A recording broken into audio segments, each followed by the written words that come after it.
used to believe Rennala was the greatest victim in Elden Ring. From Software practically encourages us to see her that way. A queen abandoned by the man she loved, left broken in the Grand Library while the lands between fell apart around her. But once I've revisited her story, that stopped making sense. And now I believe Rennala knew that Radagon was Marika long before anyone else did. And if that is true, then we've misunderstood one of the Elden Ring's greatest tragedies from the very beginning. This isn't really a theory about hidden identities. It's about changing the way we understand the entire Lands Between story. Because if Rennala already knew Radagon's true nature, then she wasn't simply the woman he left behind. She became something far more tragic, the one person who understood exactly why he had to leave. The strange thing is, once this possibility entered my mind, now I'm seeing evidence for it everywhere. Not because the game suddenly says Rennala knew, it never does. Instead, dozens of seemingly unrelated details begin pointing in the same direction. Individually they're easy to dismiss, together they become surprisingly difficult to ignore.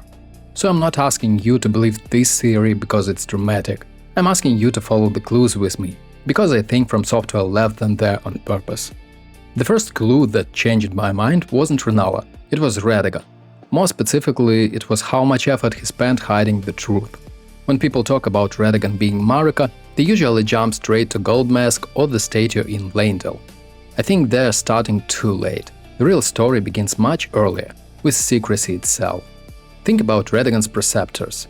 One of the strangest details surrounding Radagon is that his closest scholars wore masks. These weren't ceremonial decorations or symbols of status. They existed as permanent reminders to preserve secrecy.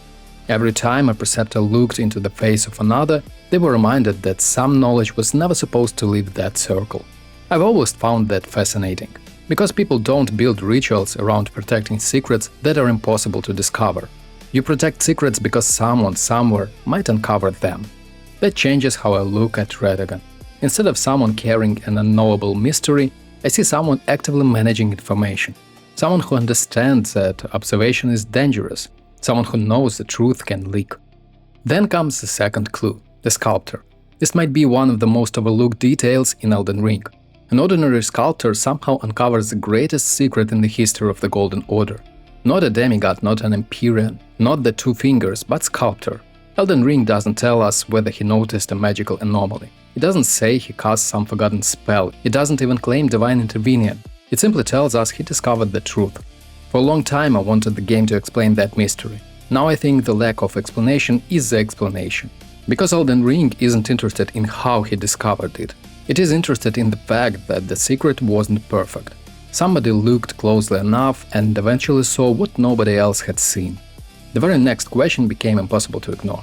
If a sculptor could uncover Radagon's greatest secret after studying him from the outside, what are we supposed to believe about Rennala? Not the broken queen we meet in the Grand Library, the Rennala who came before the Queen of the Full Moon, the champion who united Carian, the founder of the Carian royal family, the woman who stood at the head of rival Carian, and the greatest sorceress of her generation.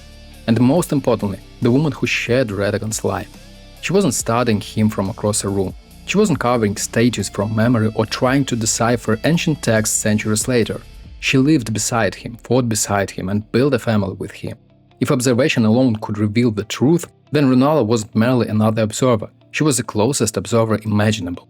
And that is where the traditional interpretation starts to fall apart for me, because we were asked to believe something that suddenly feels incredibly unlikely.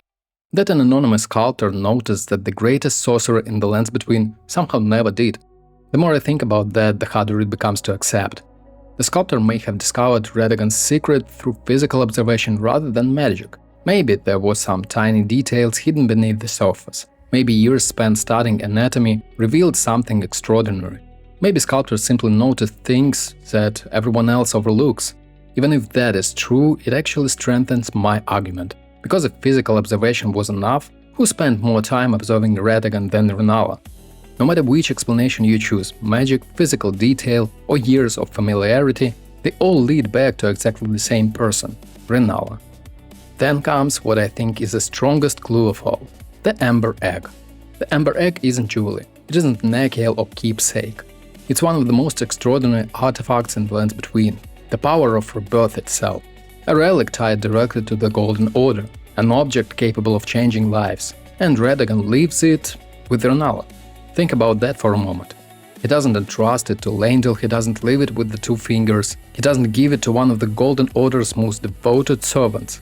He gives it to the Queen of Carian, to the woman everyone assumes he abandoned. That decision says something.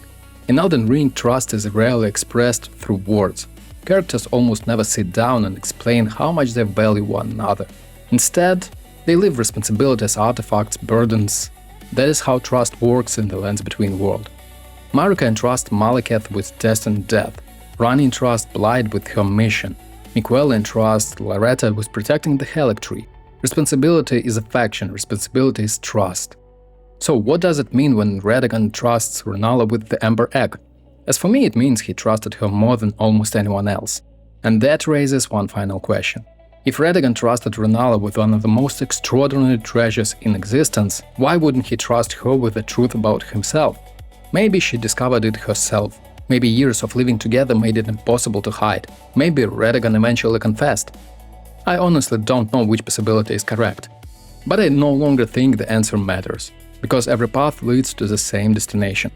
The Preceptors tells us the secret had to be protected. The Sculptor tells us the secret could be discovered. And the Ember Egg tells us Radagon trusted Rennala beyond almost everyone else. Individually, none of those clues prove anything. Together they become a chain, a secret worth hiding, a secret that wasn't possible to uncover, a woman uniquely capable of uncovering it. And perhaps a woman who never needed to uncover it at all. Because the more I follow that chain, the less I believe Rennala spent years wondering who Radagon truly was. I think she already knew. This is a moment where the entire Elden Ring story changes. Because most of us have always interpreted Rennala through a single emotion. Betrayal, Radagon left, married Marika, became Elden Lord, Rennala lost everything. It's simple and heartbreaking. And it's probably the story From Software wanted us to believe in our first playthrough. But what happens if we remove one assumption? What happens if Rennala already knew that Radagon and Marika were one being? Suddenly his departure doesn't look like infidelity anymore. It looks like inevitability. Imagine loving someone while also understanding that they belong to something far larger than either of you. Imagine realizing there is no argument you can make, no battle you can win, no future where to stay. Not because they stopped loving you, but because the role they were always meant to fulfill finally caught up with them. That is a completely different kind of grief. It's not fueled by anger, it's fueled by understanding. And understanding can be far more painful than betrayal. Because betrayal gives you someone to hate, understanding leaves you with no one. That is why I've started looking at Rennala's actions differently. Not as the actions of a woman consumed by heartbreak alone, but as the actions of someone carrying knowledge she could never share. And once I accepted the possibility that Rennala knew, I stopped looking at her as the center of the theory. Instead, I started looking at everyone around her. And suddenly dozens of mysteries of the Carian royal family became easier to understand. The first was Ranni. I've always found it remarkable how prepared Ranni seems.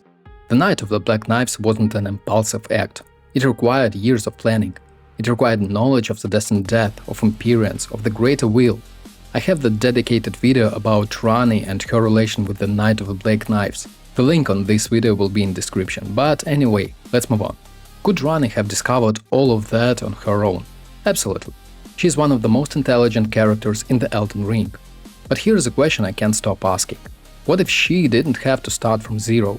What if she grew up in a household where impossible truths were already normal?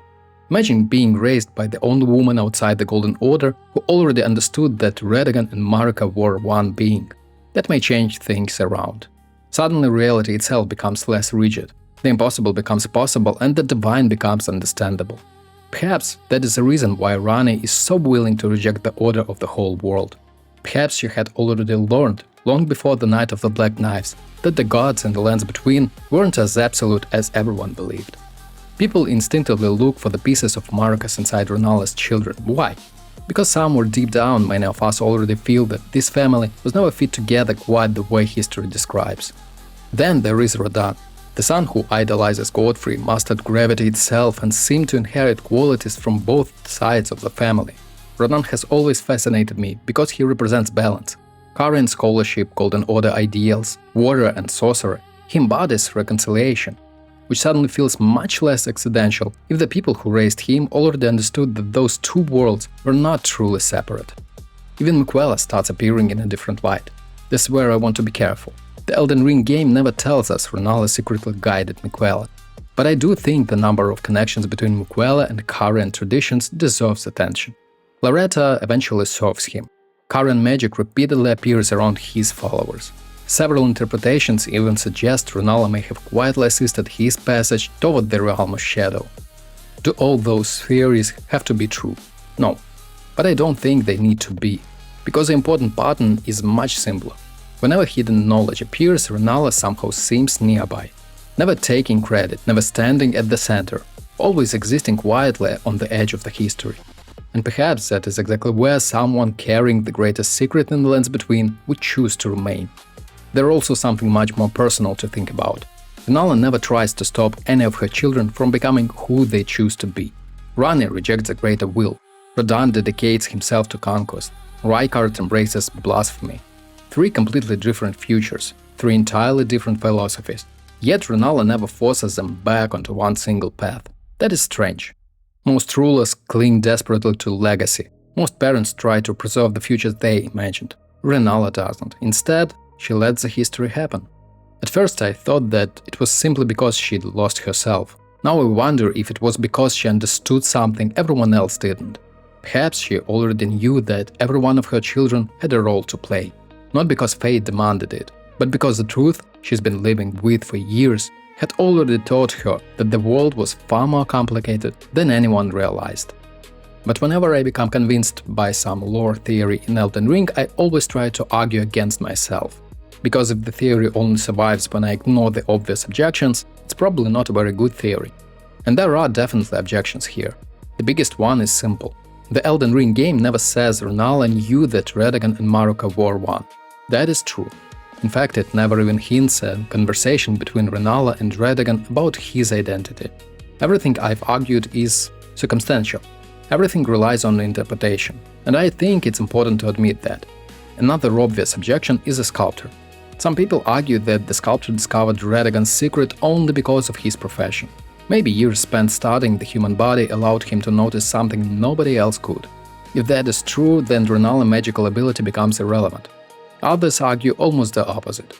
Perhaps the Sculptor possessed unusual magical sensitivity, or he perceived something invisible to ordinary people. Again, that is possible. The truth is, we simply don't know. But actually I don't think the Sculptor is a required piece of evidence. He is only one link in the chain. But even if we remove him completely, the chain still exists. Radagon still surrounded himself with secrecy. He still entrusted Rennala with the Ember Egg. He still left her with one of the most extraordinary responsibilities in the lands between. Those facts don't disappear. The Sculptor simply makes the possibility stronger. Then there is another objection I've seen many times. If Rennala knew, why was she so devastated when Radagon left? I actually think that is the wrong question. Knowing why someone leaves doesn't make losing them easier. Sometimes it makes it harder. Think about that for a moment. If Radagon abandoned Rennala for another woman, anger, hatred, blame become possible. But if Rennala understood that Radagon and Marika were literally the same being, then who exactly was she supposed to hate? Marika, Radagon, Destiny, the Golden Order, both? Understanding doesn't erase grief. Sometimes it even deepens it. This is ultimately why I can't stop thinking about Rennala. Not because I believe I've solved Elden Ring history. I haven't. No one has. That is part of what makes Elden Ring so enduring. It invites us to live with uncertainty. But every once in a while a theory comes along that doesn't simply answer one mystery. It transforms the entire character. For me, this is one of those theories. Instead of seeing Rennala as a queen who couldn't accept reality, I now see someone who accepted it far earlier than everyone else. Instead of seeing a woman abandoned by the love of her life, I see someone who understood exactly why he had to leave. Instead of seeing madness, I see unbearable silence. And perhaps the Ember Egg wasn't simply the last gift of a husband. Perhaps it was the last promise between two people who understood one another better than anyone else ever could. Thanks for watching, hit that like button and subscribe for more Elden Ring and other Souls-like games lore and guide videos, and stay sharp out there, Tarnished.